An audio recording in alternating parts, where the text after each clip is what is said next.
हर रोज एक नई कहानी देखने के लिए चैनल को सब्सक्राइब करें और बेल आइकन दबाना ना भूलें। रीना अपने कमरे में बैठी थी और टीवी देख रही थी। तभी वहाँ पर रीना की सहेली कोकिला आती है, जो कि रीना को देखकर कहती है, अरे रीना तो बिल्कुल नहीं बदली ना, अब भी कुछ ना काम करके टीवी ही देख रही है। अरे थोड़े हाथ पैर भी हिला लिया कर अपने। अरे कोकिला, तू कब आई? तुझे अचानक देखकर मैं तो हैरान ही हो गई। कितने दिनों बाद तुझे मेरी याद आई है। बोल तो ऐसे रही है जैसे तूने मुझे कितना ही याद कर लिया हो इतने सालों में। वो तो मैंने ना जाने कैसे तेरे घर का पता निकाला और फिर तुझसे मिलने आई। तूने तो थोड़ी भी कोशिश नहीं की कि मुझसे मिलने की। दोनों आपस में बातें कर ही रही थी कि तभी वहाँ पर रीना की बहू दीप्ति आती है और कहती है, माँ जी ये बताइए कि आज खाने में क्या बनाऊं? अरे माँ जी ये कौन है? बहू आ यहाँ, तुझे अपनी दोस्त से मिलवाती हूँ। ये है मेरी बचपन की दोस्त कोकिला। हम दोनों ने साथ में ही पढ़ाई की है, लेकिन शादी के बाद में कभी मिल नहीं पाई इससे। और देखो आज ये खुद ही आ गई मुझसे मिलने। ओह अच्छा, नमस्ते आंटी जी, आप कैसी हैं? यहाँ तक आने में आपको कोई दिक्कत तो नहीं हुई ना? नहीं नहीं बहू, मैं तो बहुत आराम से आई हूँ यहाँ, आखिर अपनी दोस्त से जो मिलना था।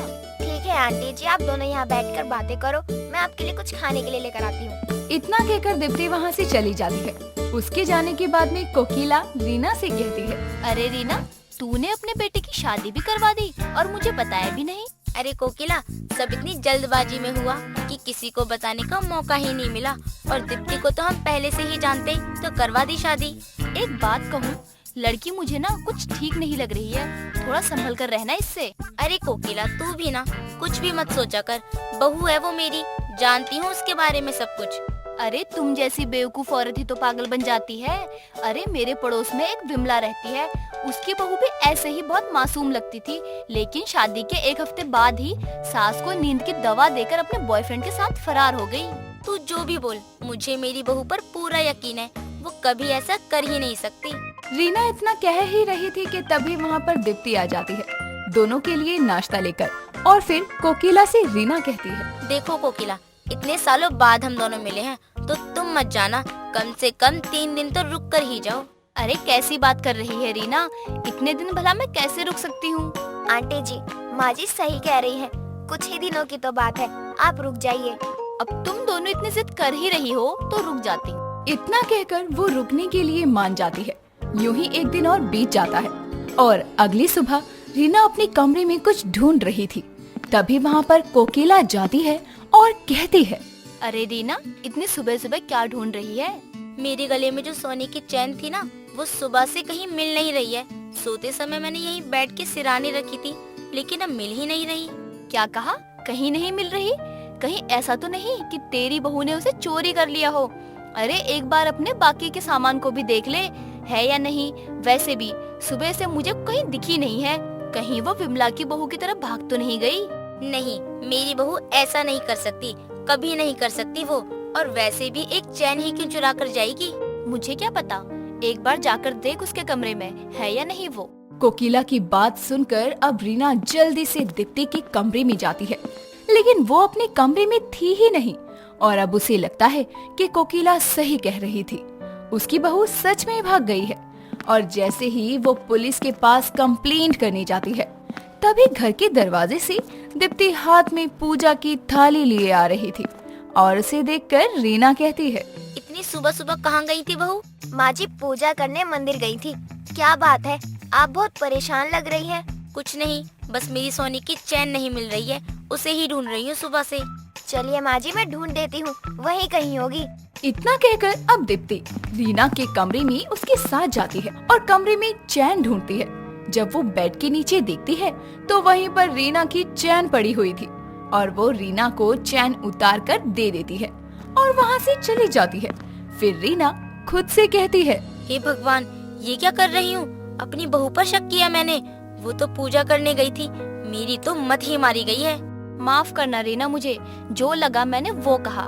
खैर, अब इससे ये पता चलता है कि तेरी बहू चोरी तो नहीं कर सकती। अच्छा, मैं थोड़ी देर में आती हूँ, कुछ काम याद आ गया। इतना कहकर कोकिला वहाँ से चली जाती है और कुछ देर बाद वो दीप्ति के पास किचन में जाती है और उसे कहती है, अरे बहू, क्या बना रही है आज खाने में? आंटी जी, बस कुछ अच्छा बनाने की सोच रही हूँ, आप बताओ आपको क्या खाना है? बहू मुझे तो कुछ भी दे दे, मैं तो मुंह बंद करके खा लूंगी। काश मेरा भी कोई बेटा होता तो मैं उसके लिए तेरी जैसी बहू लेकर आती और तेरी सास की तरह तुझ पर शक नहीं करती, रानी की तरह रखती तुझे। क्या कहा? माँ जी ने मुझ पर शक किया? अरे ये क्या, मेरे मुंह से ये क्या निकल गया? मैंने जो भी कहा उसे भूल जाना, ठीक है बहू? आंटी जी, आपको कसम है, बताओ क्या बात है जो आप मुझसे छुपा रही हैं? वो बात ये है कि सुबह जब तेरी सास के सोने की चैन खो गई थी, उसने कहा कि तू घर में नहीं है, तो कहीं तू ही तो चैन लेकर नहीं भाग गई? क्या? माँ जी ने मुझे चोर कहा? लेकिन माँ जी तो ऐसी नहीं है। हाँ, मैं जानती हूँ तू यही सोचेगी अपने सास के बारे में, लेकिन जो मैं कह रही हूँ वो सच है।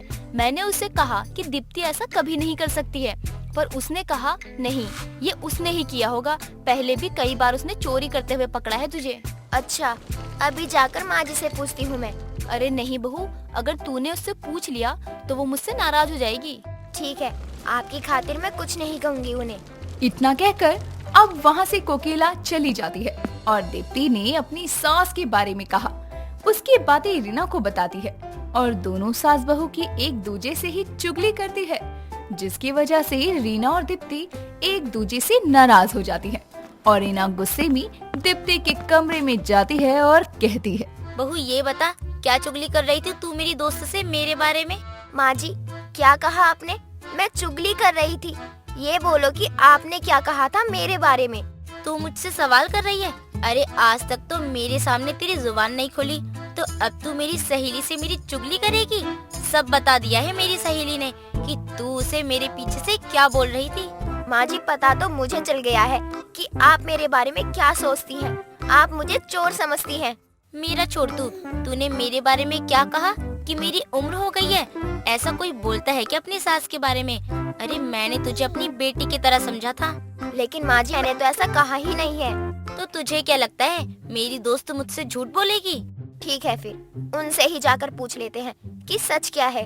इतना कहकर अब दोनों सास बहू कोकिला के कमरे में जाती है और वहाँ जाकर देखती है कि कोकिला हंसते हंसते कॉल पर बातें कर रही थी और दोनों सास बहू का मजाक बना रही थी और बोल रही थी, अरे बेटी, बस कुछ दिनों की और बात है, फिर मैं इन दोनों सास बहू की चुगलियाँ कर करके ऐसी आग लगाऊंगी कि खुद रीना की बहू घर छोड़कर चली जाएगी। फिर तेरी शादी रीना के बेटे से हो जाएगी। देखा माँ जी, आपकी ये चुगलखोर सहेली हम दोनों में फूट डाल रही थी। अब आप क्या करेंगी इसका?